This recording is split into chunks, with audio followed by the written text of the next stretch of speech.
கர்த்தருக்கு ஸ்தோத்திரம், தேவனுக்கு மகிமை உண்டாவதாக.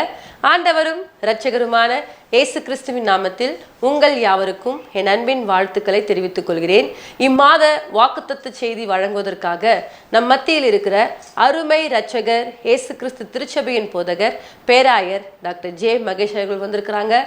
அவர்கள் உங்களுக்காக தேவ செய்தியை வழங்குவார். Praise the Lord. கர்த்தருக்கு ஸ்தோத்திரம், தேவனுக்கு மகிமை. இந்த மாதத்தில் கூட தேவன் தாமே நமக்கு வாக்குத்தத்தங்கள் கொடுத்து ஒவ்வொரு மாதமும் அவருடைய வார்த்தை கொண்டு நம்மளை வழிநடத்த வல்லவராக இருக்கார். கிறிஸ்தவர்களாக இருக்க அநேகர் பாருங்கள், ஒவ்வொரு நாளும் இந்த வேத புஸ்தகங்களை எடுத்து வேதத்தை வாசித்து இந்த நாளில் நான் எப்படி நடக்கணும்னு எதிர்பார்க்க நாம இந்த மாதத்தில் கர்த்தர் நம்மளை நடத்துகிற விதங்களை எண்ணி பார்த்து தேவனுக்கு நம்ம ஸ்தோத்திரிக்க வேண்டும். தேவன் ஒரு பெரிய காரியங்களை செய்ய அவர் வல்லவராக இருக்கிறார். இந்த மாதத்தில் கூட தேவன் நம்மளை வழிநடத்தக்கூடிய காரியங்களை நம்ம அறிந்து கொள்ள போறோம். எசேக்கியேல் 29:21 வாசிக்க போகிறோம். அந்நாளிலே நான் இஸ்ரவேல் வம்சத்தாரின் கொம்பை முளைக்க பண்ணி அவர்கள் நடுவிலே தாராளமாய் பேசும் வாயை உனக்கு கட்டளையிடுவேன், அப்பொழுது நான் கர்த்தர் என்று அறிந்து கொள்வார்கள் என்றார். அல்லேலூயா. அந்நாளிலே நான் என்ன பண்ணுவேன்? இஸ்ரவேலுடைய கொம்பை முளைக்க பண்ணுவேன் என்று சொல்றார். ஆமென். கடந்த நாட்களிலே பாருங்க, தொழிற்க பண்ணினா இந்த நாளிலே முளைக்க பண்ணி கர்த்தர் தாமே உனக்கு ஒரு அதிகாரம் உண்டு என்று ஆண்டவர் காண்பிக்கிறார். நிறைய நேரங்கள்ல நீங்கள் வாயை திறந்து பேசினால் வாய் பேசாது. நீ சொன்னா ஒண்ணுமே நடக்க மாட்டேது, நீ சொன்னா ஒண்ணுமே பலிக்க மாட்டேது, நீ சொன்னா ஒண்ணுமே ஆக மாட்டேது சொல்றாங்க பாத்தீங்களா? அவர்கள் மத்தியில ஆண்டவர் சொல்றாரு, ஹல்லேலூயா, உன் வாயை நீ தாராளமா திறந்து, ஹல்லேலூயா, உன் வாயை தாராளமா திறந்தினா நீ பேசுற காரியங்களை நான் நிறைவேற்றி கொடுப்பேன் என்று சொல்றார். தேவஜனமே, என்னை வாய் பேசவே கூடாதுன்றாங்க, நான் எது பேசினாலும் தப்பா இருக்குன்றாங்க, நான் பேசினா அது குற்றமா போய் முடியுது அப்படின்னு சொல்லிட்டு எண்ணிக்கொண்டிருக்கியா? இன்னைக்கு சொல்றாரு பாருங்க, உன் வாயை தாராளமா. ஆமென். ஹல்லேலூயா.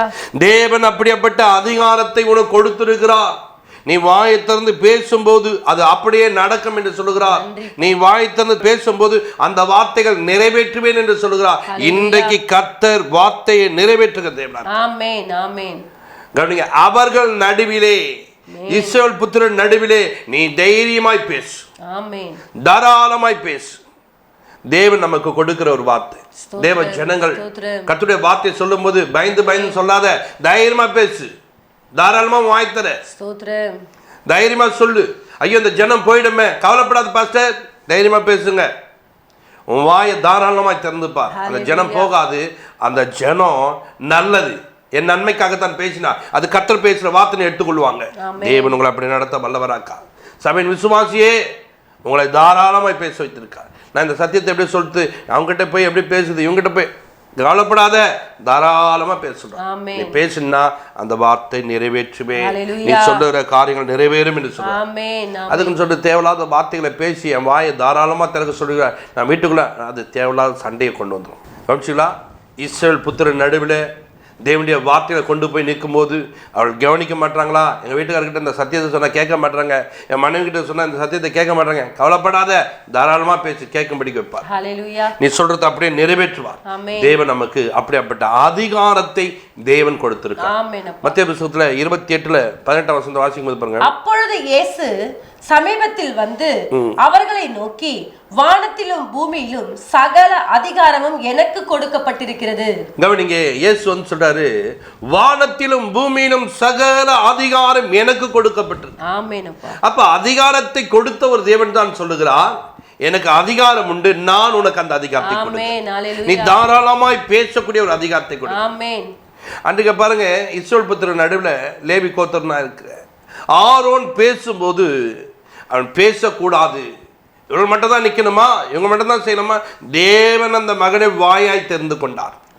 மோசே எனக்கு பேச தெரியாது மோசே சொல்லும் போது, மோசே உனக்கு அவன் வாயாய் இருப்பான். அப்ப அந்த வாயை சொல்றாங்க, நீ திறக்காத, நீ வந்து நிக்காத, நீ செய்யாதுன்னு சொல்லும் போது அவர் சொல்றாரு, இந்த மகனை நான் தெரிந்து கொண்டேன் என்று காண்பிப்பதற்காக அந்த கோலை துளிர்க்க பண்ணினார். இந்த மாதத்தில் சொல்றார், நீ தாராளமா பேசு போய். உன் வார்த்தையை கேட்டு யாருன்னா எதனா எதிர்ப்பு தெரிவிக்கிறாங்க பார், தாராளமாய் பேசுவதற்கு அதனால கர்த்தருடைய சமூகத்துல காத்திருக்க பிள்ளையே, கர்த்தரை தாங்க நோக்கி பார்க்கிறேன், கர்த்தரிடத்துல நெருங்கி கொண்டிருக்கேன், தேவனுக்கு உதவி செய்வன் காத்துங்க. அப்படி காத்திருந்த ஜனமே உன்னை தாராளமாய் பேசும்படி வானத்திலும் பூமியிலும் சகல அதிகாரமும் எனக்கு கொடுக்கப்பட்டிருக்கு, அந்த அதிகாரத்தை நான் உனக்கு கொடுப்பேன். கொடுக்கிறேன். ஸ்தோத்திரம். ஒரு போலீஸ்காருக்கு பாருங்க, அரசாங்கத்தில் ஒரு அதிகாரம் ஒன்று கொடுக்கப்பட்டிருக்கு. அந்த அதிகாரம் உள்ளவர்களுக்கு பாருங்க, மேலே இருக்கிற பெரிய அதிகாரிக்கங்க, அது கீழே அதிகாரிங்க.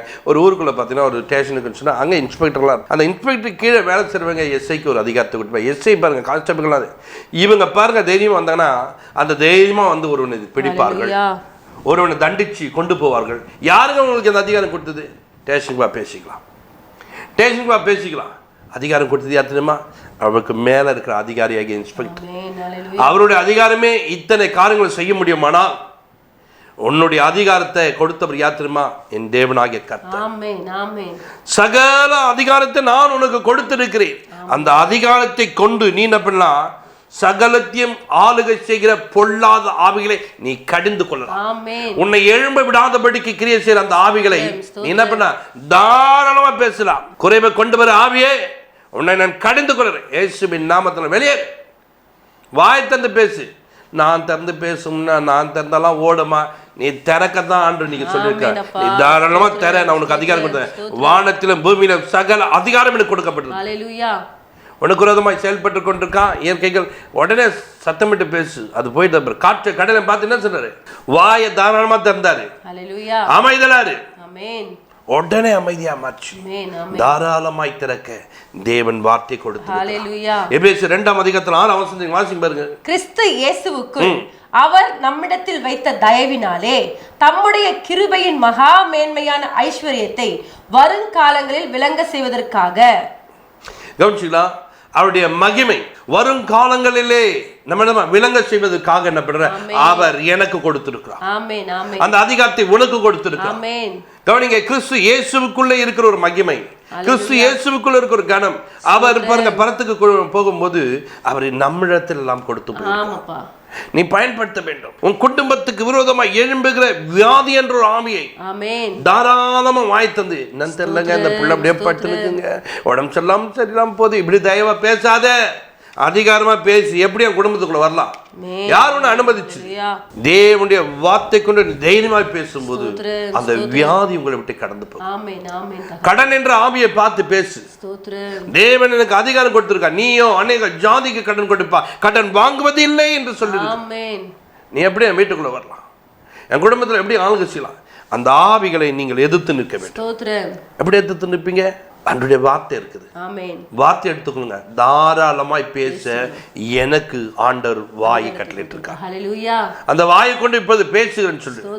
உன் வாயை வச்சுன்னு எல்லாரும் சொல்லுவாங்க, அது ஒரு வாய் ஆடிங்க, அது எப்பவுமே இந்த மாதிரி பண்ணுங்க, அந்த மாதிரி பண்ணுங்கன்னு சொல்லுவேன். இன்னைக்கு நீ என்ன பண்ண போதுமா? ஆவிகள் எல்லாம் மேற்கொள்வதற்கு, வியாதியை மேற்கொள்வதற்கு, பிசாசை மேற்கொள்வதற்கு கவனிங்க, தேவன் உனக்கு அதிகாரம் கொடுத்திருக்கிறார். இந்த அதிகாரத்தை நீ பயன்படுத்த கற்றுக்கோ. அதிகாரத்தை எங்க கொடுத்திருக்கிற? உன் வாய்க்குள்ள. என் வார்த்தையை நான் கொடுக்கிறேன், அந்த வார்த்தையை உள்ள வைத்துக்கொண்டு இப்பொழுது நீ பேசு. நீ பேசும்போது அங்கே பாருங்க ஒரு அற்புதம் நடக்கும். மோசே சொல்ற, நீ பேசு. பேசுனா தண்ணி புறப்பட்டு வருது. மோசே பேசுனா அங்க பயப்படுறான் பார்வோன். நீ வரும்போதே பயம் ஆயிடுது. ஏன் தெரியுமா? பேசுனா என்ன பண்ணுவானோ தெரியல, பேசும்போது என்ன நடக்குமோ தெரியாது. இன்றைக்கு தேவ சமூகத்தில் வந்திருக்க பிள்ளையே, தேவனுடைய பாதத்தில் அமர்ந்திருக்கங்களே, நீ அதிகாரமாய் பேசு. இந்த அதிகாரமாய் பேசுவதற்கு தேவன் உனக்கு அதிகாரத்தை கொடுத்திருக்கிறார். இன்னைக்கு பேசிப்பாரு, தேவன் உன்னை ஆசீர்வதிப்பார். லூக்கா 9ஆம் அதிகாரத்துல 1ஆம் வசனம் வாசி. அவர் தம்முடைய 12 சீஷரையும் வரவழைத்து சகல பிசாசுகளை துரத்தவும் வியாதிகளை குணமாக்கவும் அவர்களுக்கு வல்லமையும் அதிகாரங்களையும் கொடுத்து. கவனிங்க, சீஷர்கள் எல்லாம் கூப்பிட்டு அவருக்கு என்னன்னா பிசாசுகளை துரத்தும்படிக்கு, வியாதியை போக்கும்படிக்கு, கவனிச்சுங்களா, சகல அதிகாரத்தை கொடுத்திருக்கா. சும்மா கொடுக்கலாமா? வல்லமை கொடுத்திருக்கான், அதிகாரத்தை கொடுத்தா உனக்கு கொடுத்திருக்கிறார். நீ தான் பயன்படுத்த வேண்டும். பாய் தந்து பேச வேண்டிய இடத்துல பேசணும். என்னால முடியுமா? சொல்லாத, உன்னால முடியும். நீண்ட காலமாய் ஆளுகை செய்கிற பொல்லாத ஆவி உன் வீட்டுக்குள்ள இருப்பதை விடக்கூடாது. நாங்க அந்த பிள்ளை பாரு இப்படியே இருக்கிறான், அது ஒரு ஆவி. அந்த ஆவி என்ன பண்ணு? மேற்கொண்டா உன் பிள்ளை சுகமாய் மாறிடுவான், சுறுசுறுப்பா இருப்பான், ஆக்டிவா மாட்டுவான். இந்த பிள்ளை செய்யக்கூடிய காரியங்களை பார்த்து ஆச்சரியப்படுங்க. ஒரு நாள் இந்த பிள்ளை இப்படி இல்லையா? ஏன்னா அவனுக்குள்ள இருக்கிற ஆவியை நீ கடிந்து கொண்டாய். உன் பாய் என்ன பண்ண? தாராளமா திறந்து பேசுனதுனால அவன் கடிந்து கொள்ளப்பட்டான். தேவனுடைய பிள்ளைகளை ஒரு அதிகாரி இருக்கிறான்னு சொன்னா ஒரு கம்பெனில அவர் சத்தம் விடனா அடுத்த நிமிஷம் அந்த இடத்துல நிற்க மாட்டாங்க. ஏன்னா அவருக்கு தெரியும், நான் இதுக்கு அதிகாரி, நான் சொன்னா நீ கேட்கணும், இல்லைன்னா என்ன பண்ணுவேன், வெளியில் தொத்தி விட்டுருவேன். இப்போ இவருக்கு இந்த அதிகாரம் இருக்குமானால் உன் வாழ்க்கைக்கு கர்த்தர் உங்கள் தானே கொடுத்துருக்கிறாரு, நீ தான் அதிகாரம் உள்ளவனாய் பேசு. உன்னை கர்த்தர் அதுக்காகத்தான் இஸ்ரவேலின் புத்திரர் நடுவில் வைத்திருக்கிறார். உன் குடும்பத்துக்குள்ள அதனால தான் வச்சிருக்கிறாரு. உன் பிள்ளைகள் நடுவில் வைத்திருக்கிறார், உன் கணவன் நடுவில் வைத்திருக்கிறார், உன் மனைவி நடுவில் வைத்திருக்கிறார். நீ தான் அங்க பேசணும். நீ எந்த இடத்துல இருக்கியோ அதுக்கு நடுவாக நின்று பேச கற்றுக்கோ. நீ பேசும்போது கர்த்தர் உன்னிமித்தமாய் அற்புதங்கள் செய்யும். நீங்க தேவ சமூகத்துல காத்திருக்க பிள்ளைய, நீ அதிகாரம் உள்ளவனாய் பேசு. சீஷர்களை கூப்பிட்டார், 12 பேரை, வாங்க இங்க வாங்க, என்கிட்ட வாங்க. பிசாசை துரத்துவதற்கு, சகல நோய்களை போக்குவதற்கு உனக்கு நான் அதிகாரம் கொடுத்திருக்கிறேன், பயன்படுத்து. போனாங்க, பயன்படுத்துறாங்க. கர்த்தர் பெரிய காரியம். இப்போ சீசன்லாம் போனவங்கலாம் ஒன்னே செஞ்சுட்டாங்கன்னு நினைக்கிறீங்களா? போனாங்க, செய்தாங்க, அற்புதம் நடக்கவே இல்லை. ஒரு தகப்பன் தன் பிள்ளையை கூட்டின்னு வர நம்முடைய சீசர்கிட்ட கொண்டு போனேன், அவர் என்ன பண்ணல, செய்ய முடியாமல் போயிட்டாங்க, செய்யலை அப்படின்னாரு. இவர் பார்த்த தம்முடைய அழைச்சாரு, கூப்பிட்டு அந்த ஆவியை என்ன பண்ண துரத்தி விட்டார். ஏன் உங்களால் இதை செய்ய முடியாமல் போச்சு? அதிகாரமாக பேசினார். அந்த அதிகாரம் தான் பின்வரும் நாட்களில் இவர்கள் அநேக அற்புதங்களை செய்கிறாய் மாறினார். அந்த அதிகாரம் தான் சொல்லுது, வெள்ளியம் பொண்ணும் இல்லை, இயேசுவின் நாமத்தில் எழுந்துட தாராளமாக பேசினாங்க. பேசும்போது அவன் எழுந்து நடக்கக்கூடியவனாய் மாறி.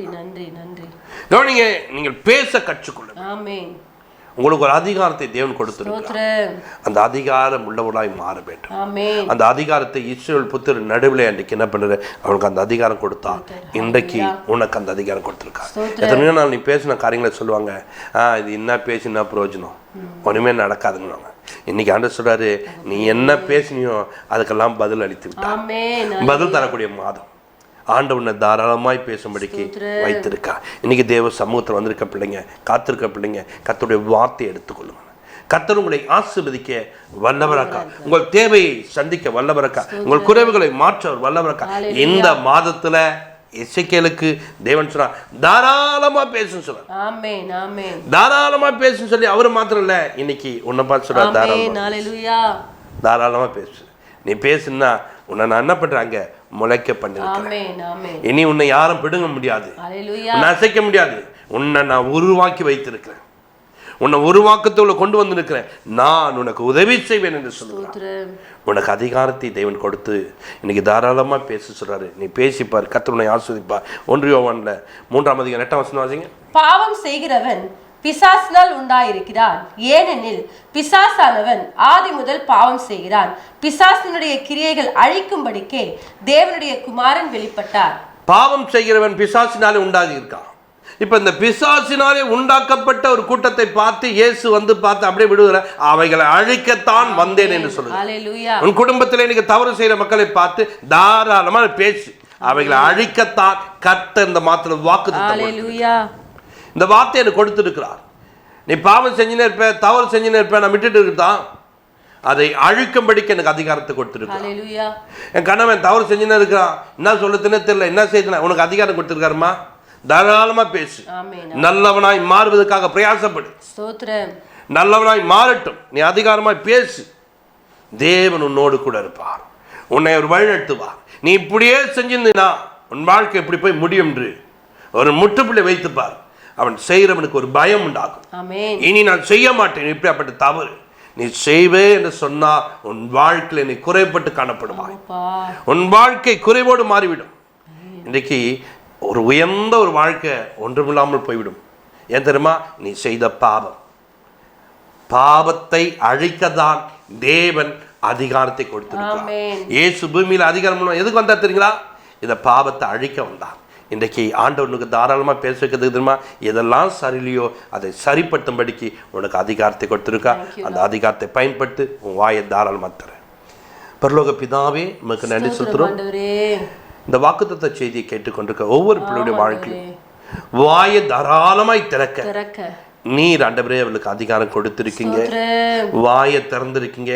அப்படியாப்பட்ட காரியத்தை தேவன் உண்டு பண்ணிக்க. இந்த மாதத்துல தேவையில்லாத எழுதுங்களெல்லாம் வாயை திறந்து இந்த பிள்ளைங்க அப்பா தேவையில்லாத பிரச்சனையை வளர்த்துக்கொள்ளாதபடிக்கு நீர் ஆண்டவரே எதெல்லாம் அழிக்கணும்னு வச்சிருக்கீங்களோ அவைகளை தேவ சித்தத்தின் பிரகாரம் கேட்டு வாயை தாராளமாய் திறந்து அவைகளை அழித்து போட வேண்டிய கிருபையும் பலத்தையும் தேவன் தந்து நீர் ஆசீர்வதிங்க.